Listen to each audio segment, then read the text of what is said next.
Bismillahirrahmanirrahim. Assalamualaikum warahmatullahi wabarakatuh.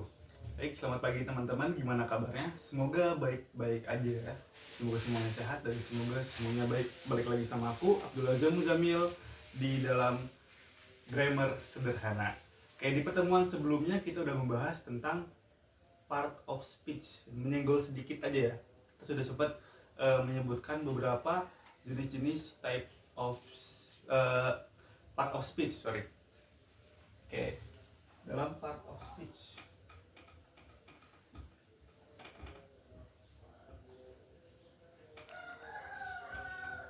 kita sedikit recalling atau kita sedikit mengingat-ingat tentang materi yang sudah kita jelaskan di minggu sebelumnya. Tapi sebelum kita memulai pelajaran, alangkah baiknya kita berdoa terlebih dahulu. Berdoa sesuai kepercayaan masing-masing, dimulai.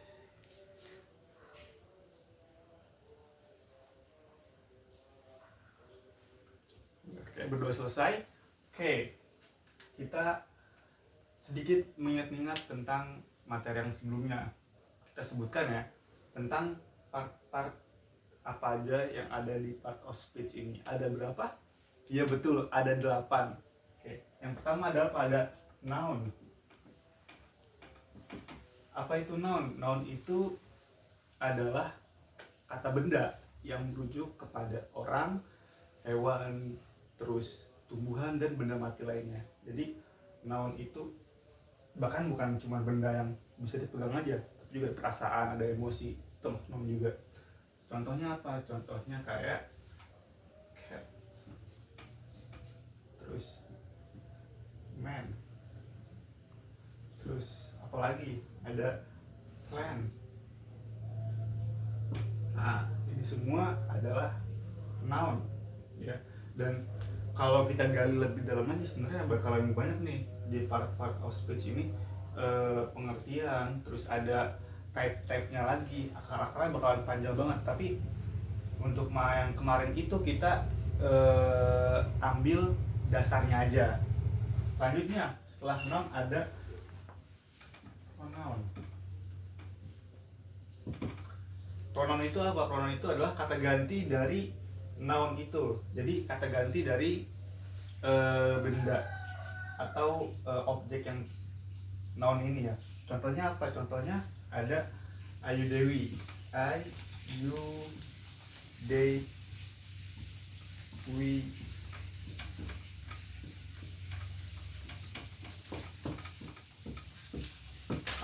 Ada I, ada you, ada they, ada we, ada he, she, it. Nah, pronoun ini gunanya adalah untuk mempersingkat atau mempermudah penyebutan dari si nounnya ini. Jadi biar lebih simpel, pakai I, pakai you, pakai they, pakai we kan lebih simpel gitu. Itu fungsinya pronoun. Lalu setelah pronoun ada verb. Verb itu adalah kata kerja. Jadi inti sebuah dari tense atau prasa itu ada di verbnya, di kata kerjanya. Kata kerjanya ini macam-macam, kayak swim, jam, dan lain-lain.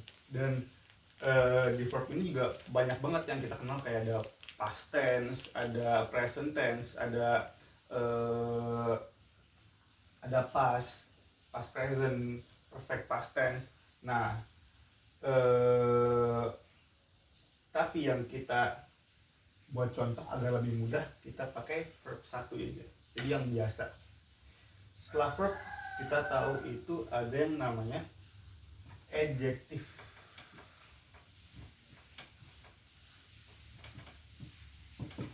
Oke, adjective. Apa itu adjective? Adjective itu adalah kata sifat. Kata sifat buat siapa? Apakah buat verb atau buat noun? Nah, adjective ini itu buat noun dan juga pronoun. Ya. Jadi kata sifat untuk mensifati si noun atau pronoun ini. Contohnya gimana? Contohnya kita ambil di kata smart.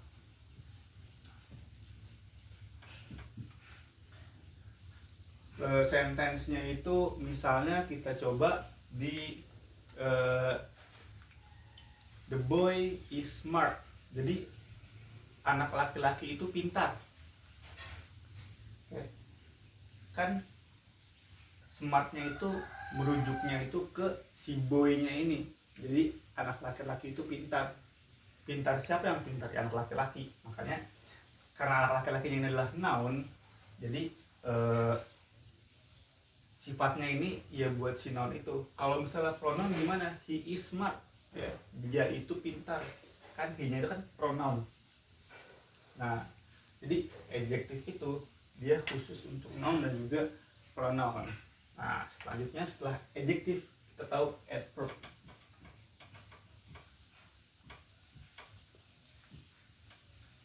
Adverb ini kalau tadi sama, dia itu kan sama-sama atau sifat ya. Cuman kalau adjektif ini dia punya noun sama pronoun. Kalau adverb dia punya verb sesuai namanya, adverb khusus kata keterangan untuk si verbnya ini. Biasanya dia itu ada berbagai jenis ya. Cuman kita ambil yang paling simple dan yang paling mudah adalah quickly ya. Quickly atau cepat. Misalnya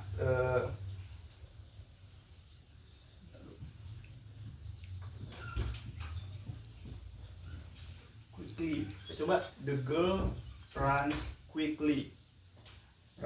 Gadis itu berlari dengan cepat. Nah, cepatnya ini kembali ke siapa? Apakah ke girl atau ke run?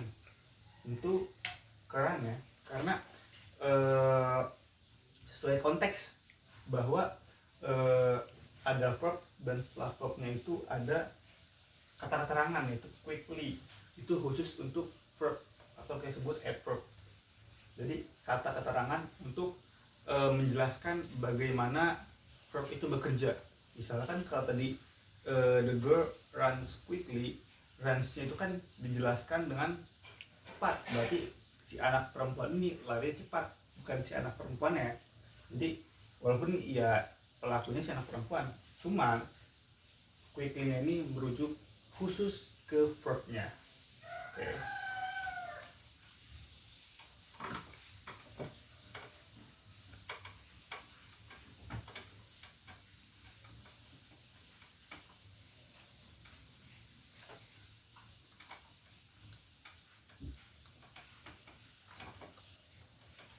Oke, tadi kita sudah sampai di adverb.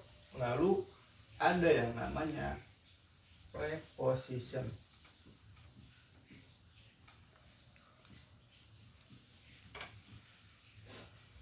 Preposition ini apa? Preposition ini adalah kata hubung yang menyatakan tempat ataupun waktu. Contohnya itu ada di in, on, at. Nah, sama kayak above, under, yang kayak gitu ya. Jadi itu namanya preposition. Jadi kata hubung untuk untuk menerangkan tempat ataupun waktu. Contohnya kalau dalam di sentence itu misalnya I sit in the class. Aku duduk di dalam kelas. Nah, karena in-nya ini kan sebagai kata hubung yang menyatakan di mana. Di mana si aku ini duduk dalam kelas. I sit in the class. Jadi sebagai penghubung aja. Sama juga kayak waktu my birthday is on 6 in July. Ulang tahunku di 6 Juli. Kan untuk menyatakan waktu ya, dalam ulang tahunku itu kapan, 6 Juli. Oke, selanjutnya setelah prepositions itu ada yang namanya conjunction.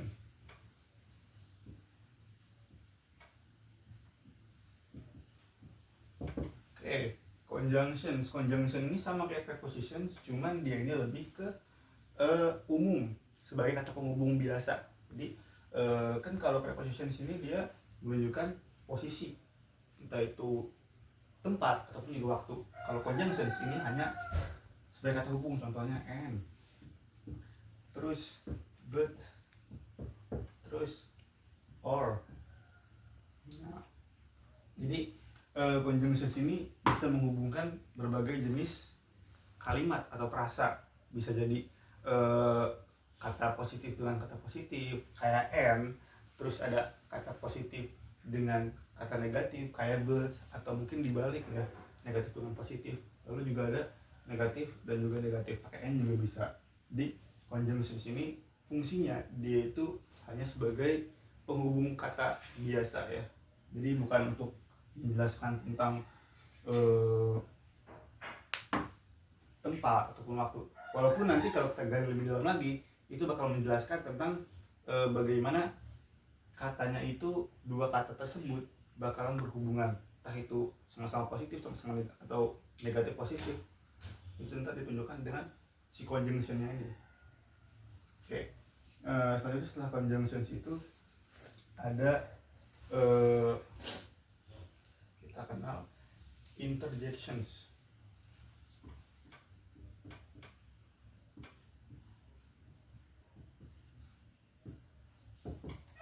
Oke, interjections itu kurang jelas. Interjections itu adalah frasa yang digunakan untuk mengekspresikan emosi. Biasanya di penulisannya ini ada tanda serunya. Contoh, wow. Nah, ini kan untuk menunjukkan emosi si pembicara atau si penulis. Ya. Macam-macam, ada iuh, terus juga mungkin kalau orang kaget bisa ngomong astagfirullahaladzim. Itu kan juga termasuk interjections atau kata ekspresi yang mengungkapkan tentang emosi kita. Oke, baik.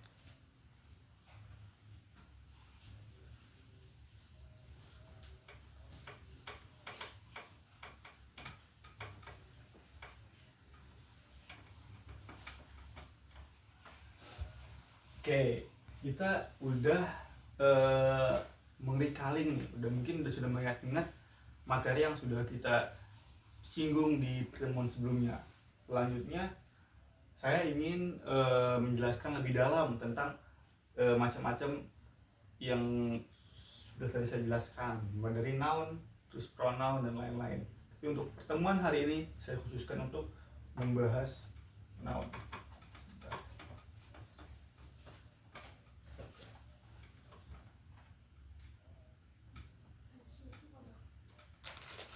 Mati dulu. Oke, noun. Mungkin kita sudah sedikit menyinggung ya tentang noun ini. Tentang pengertiannya itu adalah kata benda yang merujuk kepada manusia, hewan, tumbuhan, perasaan, dan juga benda mati lainnya. Nah, noun ini punya nggak banyak sih, cuman 6 tipe yang bakal menjelaskan macam-macam dari noun tersebut. Jadi bervariasi, nggak cuma noun kayak table, kayak man, cat, itu kan terlalu umum ya. Nah, untuk tipe yang pertama kita punya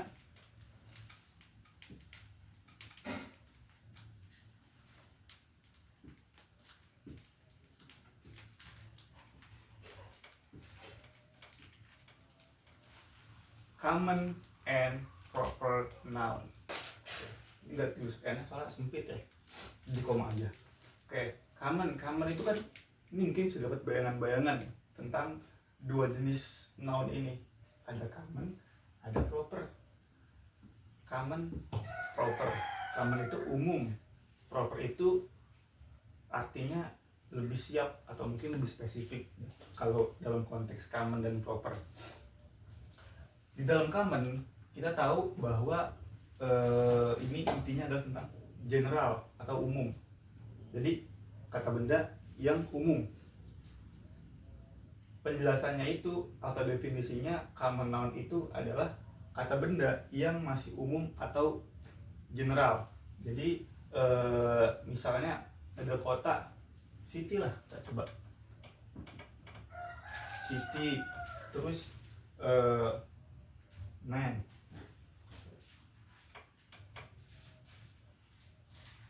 terus ada lagi animal.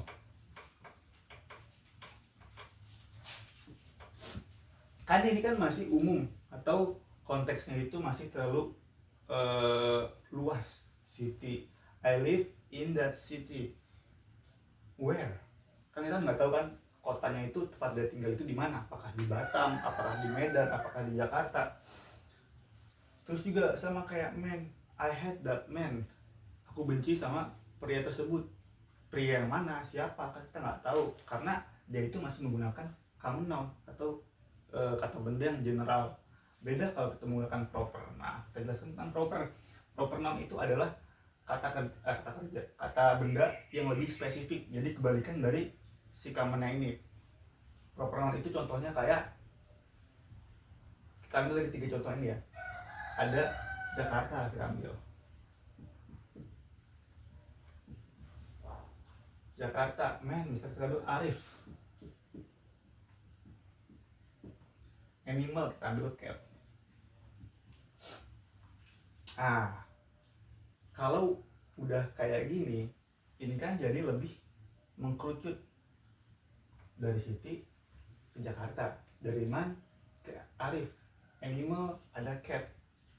Jadi kita ambil sentence yang tadi, I live in Jakarta, kan jelas aku tinggal di Jakarta. Beda sama kalau I live in the city, aku tinggal di kota itu. Di mana? Tapi kalau udah pakai I live in Jakarta, jelas jadinya aku tinggal di Jakarta. Sama kalau yang tadi sentence-nya yang di man ini, I hate Arif misalnya, aku benci sama Arif, kan jelas siapa yang dibenci, Arif, nggak man-nya itu kan siapa, kita nggak tahu. Dan biasanya nih info ya, kalau common noun biasanya dia itu awalan hurufnya dia itu kecil, kecuali ada di awalan kalimat kayak gini. Ini kan kalimat di awal ya, kayak Siti Tunggal lah, kalimat tunggal, jadi masih pakai huruf besar atau kapital. Beda sama di proper noun. Proper noun ini biasanya karena dia menyebutkan nama, itu Jakarta, nama orang, nama hewan peliharaan, biasanya dia itu menggunakan huruf kapital meskipun ada di tengah ataupun di akhir kalimat. Itu dia common and proper noun.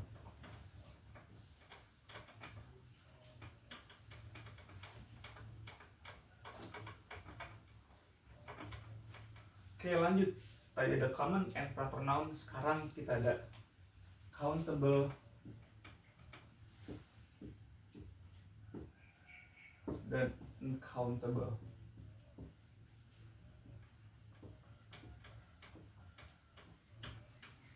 Ada countable and uncountable noun. Jadi mungkin sudah terbayang-bayang ya, countable itu kata benda yang bisa dihitung, sedangkan uncountable kata kerja yang tidak bisa dihitung.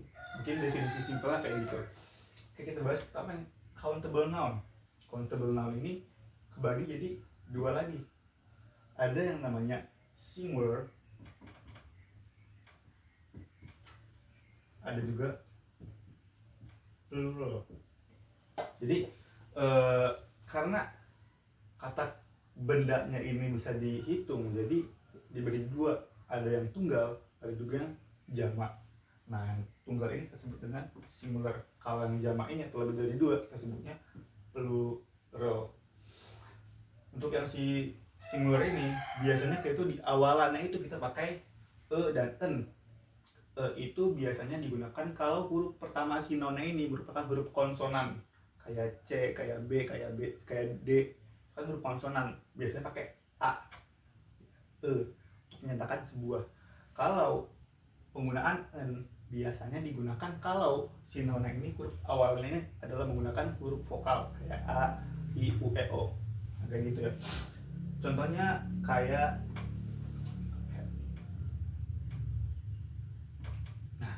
sebuah kucing, atau mungkin table, sebuah meja, kan itu kan menyatakan sebuah ya. Atau mungkin ya sebuah lah pokoknya. Lalu untuk yang plural ini banyak ya. Kalau kaidah penggunaannya ini kita ambil yang paling simpel atau paling dasar, yaitu dia itu biasanya menggunakan kata s setelah kata bendanya ini. Misalnya dia itu kalau menggunakan angka di awalnya, jadi kan karena ini jamak atau lebih dari dua, dia itu biasanya menggunakan three apples. Kita ambil three apples.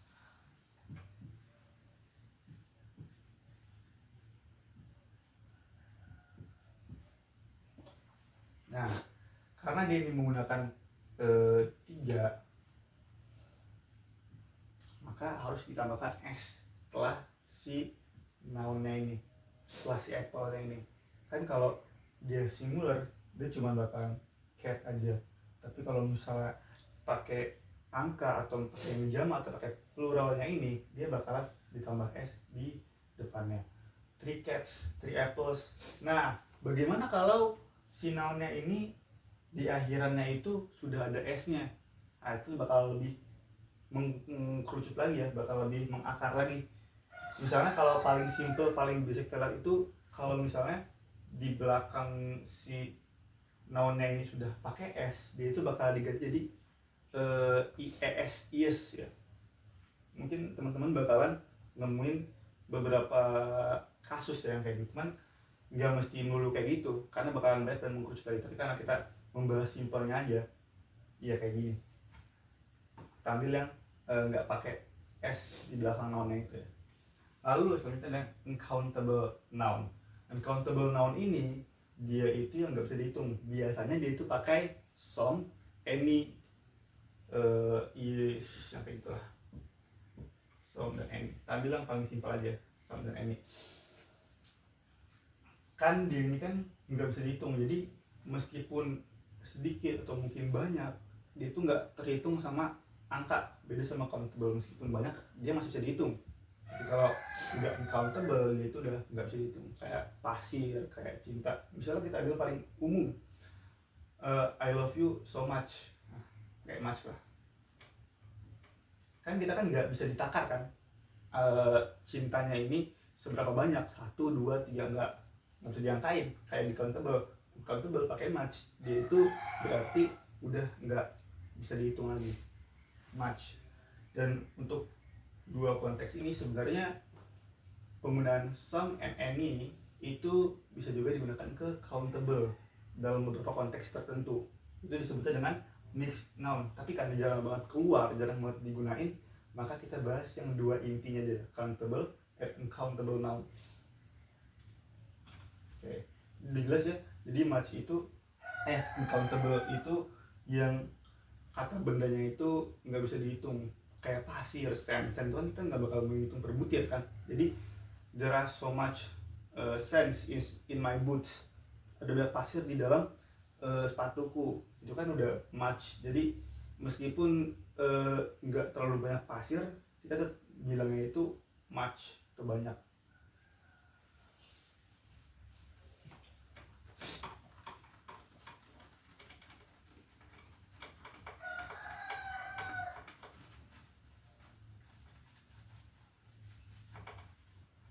Oke, jadi sudah ada yang kedua, countable and uncountable. Yang ketiga adalah abstract and concrete.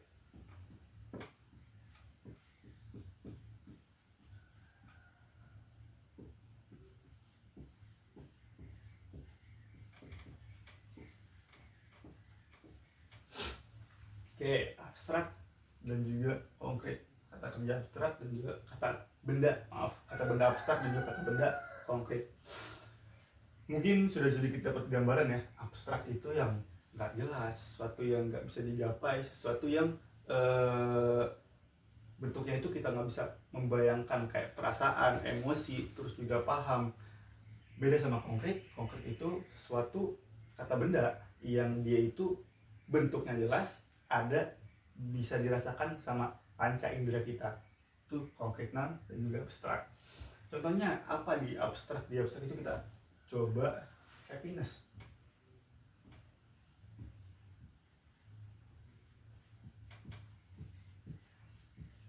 Happiness, sadness. Terus juga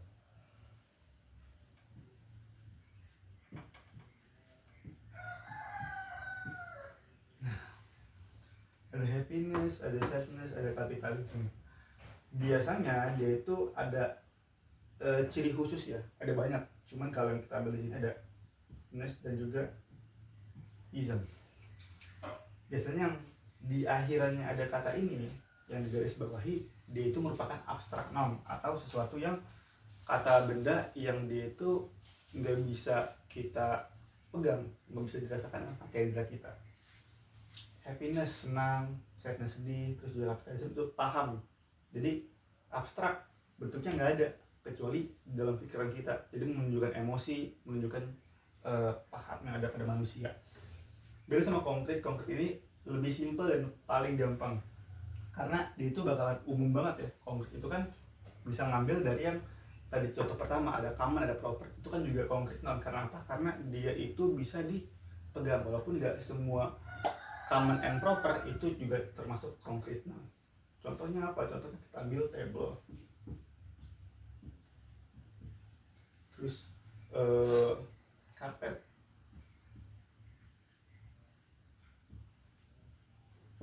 Nah, ini kan dua kata benda yang dia itu bentuknya kita tahu dan juga bisa dipegang, bisa dirasakan, bisa dilihat oleh mata, dan yang bisa dirasakan oleh panca indera lah intinya. Itulah kenapa disebut sebagai konkret noun, karena jelas. Beda sama abstrak yang dia itu nggak bisa dirasakan oleh panca indera. Oke, sudah ya. Konkret, abstrak.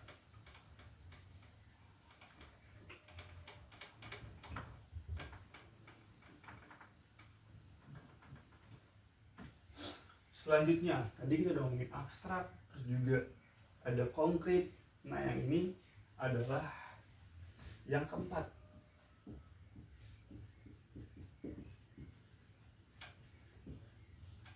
Kolektif noun. Kolektif noun itu dia itu mungkin bakalan berpikir kalau kolektif ini kata benda yang mengambil atau mungkin mengkolek. Bukan teman-teman, karena kolektif noun ini artinya dia itu kata benda yang dia itu berkelompok atau dalam lebih dari dua, dari jamak. Jadi kayak kesatuan. Contohnya apa? Ini yang paling sedikit, pair. Terus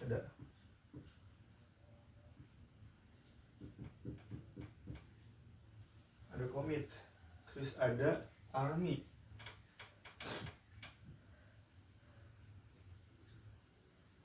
Ada pair, ada commit, ada army. Nah, setelah kita ambil di sentence yang ini, I have one pair of sandals. Aku punya sepasang sendal. Kan sepasang ini menunjukkan bahwa si sendalnya ini nggak cuma satu, tapi ada sepasang, dua. Ya, makanya disebut kolektif. Selanjutnya ada komit. Komite itu adalah panitia. Karena kan panitia itu kan nggak mungkin sendiri. Jadi panitia ada ketua, ada sekretaris, ada pembantu-pembantu yang lain. Makanya komite ini disebut kolektif noun karena dia itu berkelompok. Sama kayak army. Army itu kan tentara, nggak mungkin sendiri, peloton pasti. Jadi ada banyak. Jadi army ini adalah disebut sebagai kolektif noun karena dia itu kelompok. Ya. Ada banyak macamnya lagi kalau kita pengen kulik lebih dalam lagi kolektif noun ini, jenis-jenisnya. Oke, kolektif noun.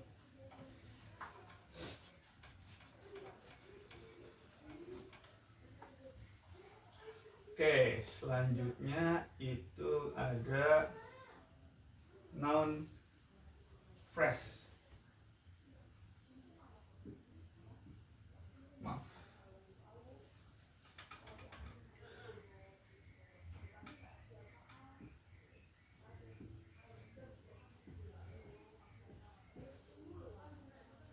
Oke. Noun phrase ini dia itu kata benda yang dia itu nggak bisa berdiri sendiri karena ini frasa ya. Jadi mirip-mirip lah pengertian itu sama kayak proper noun, tapi kalau yang ini itu lebih benar-benar butuh spesifikasi yang jelas. Misalnya eh, dia ini nggak bisa berdiri sendiri karena itu press, jadi dia itu butuh beberapa noun lain. Man with white shirt.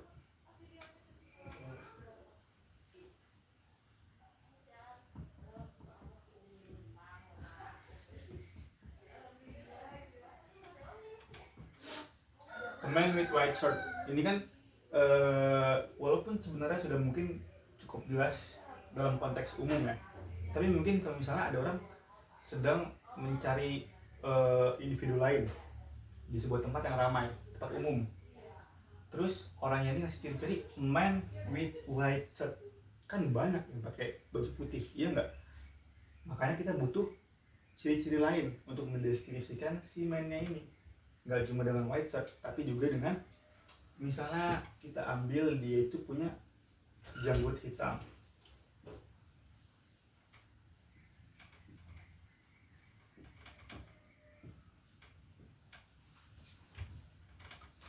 Nah, jadi laki-laki yang menggunakan kaos putih dan juga janggut hitam kan lebih jelas, lebih spesifik, itu disebut dengan noun phrase. Jadi kata benda yang dia itu nggak bisa berdiri sendiri, butuh bantuan lain untuk spesifikasi. Oke.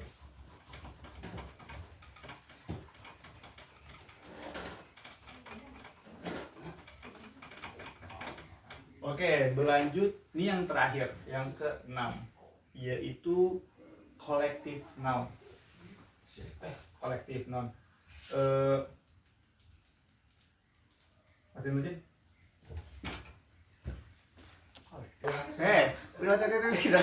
Oke, yang terakhir itu ada possessive noun yang terakhir, yang ke-6.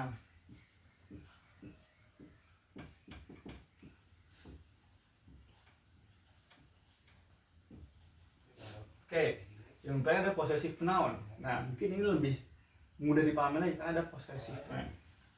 Ya, possessive, kepemilikan. Ya, possessive noun ini menjelaskan tentang kepemilikan kata kerja tersebut milik siapa gitu. Misalnya dia itu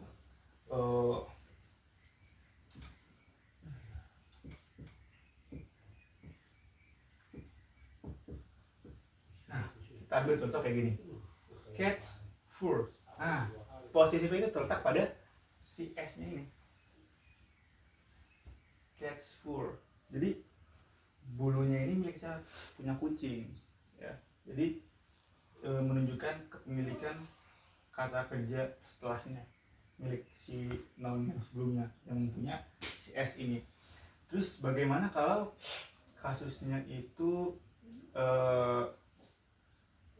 si nounnya ini dia itu sudah ada S-nya, apakah perlu ditambah S lagi kayak gini atau enggak? Enggak, teman-teman. Jadi kalau sudah ada S-nya, mungkin kita ambil contohnya itu mungkin nggak perlu ya. Jadi pokoknya kalau ada S setelah nounnya ini, dia itu nggak perlu pakai S-nya lagi, dia cukup ditambahkan koma di setelah S-nya itu. Jadi inilah penjelasan tentang possessive noun ya. Baik, sudah selesai ya tentang noun ini, pengnaunan.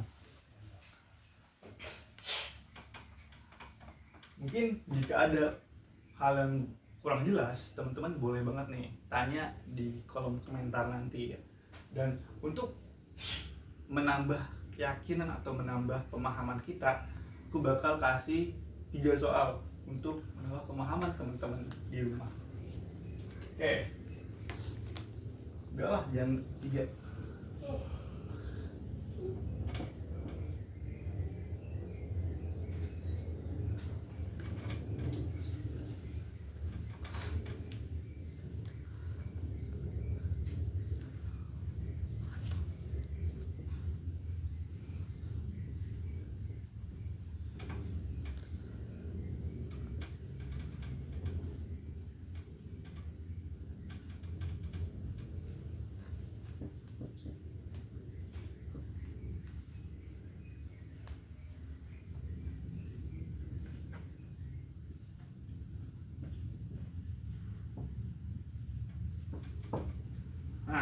Satu aja. Give example for each types of noun. Yang tadi udah dijelaskan. Example ya, bukan examples. Jadi cuma satu aja. Jadi teman-teman ngasih contoh. Masing-masing satu dibuat sentence ya, untuk menambah pemahaman teman-teman tentang type of noun yang tadi sudah kita jelaskan. Oke. Mungkin segini aja yang bisa saya jelaskan. Kurang lebih mohon maaf. Sebelum kita menutup pertemuan pada hari ini, mari kita berdoa terlebih dahulu. Berdoa sesuai kepercayaan masing-masing, dimulai.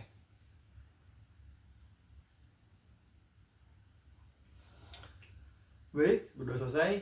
Terima kasih teman-teman yang sudah memperhatikan dari awal pertemuan kita.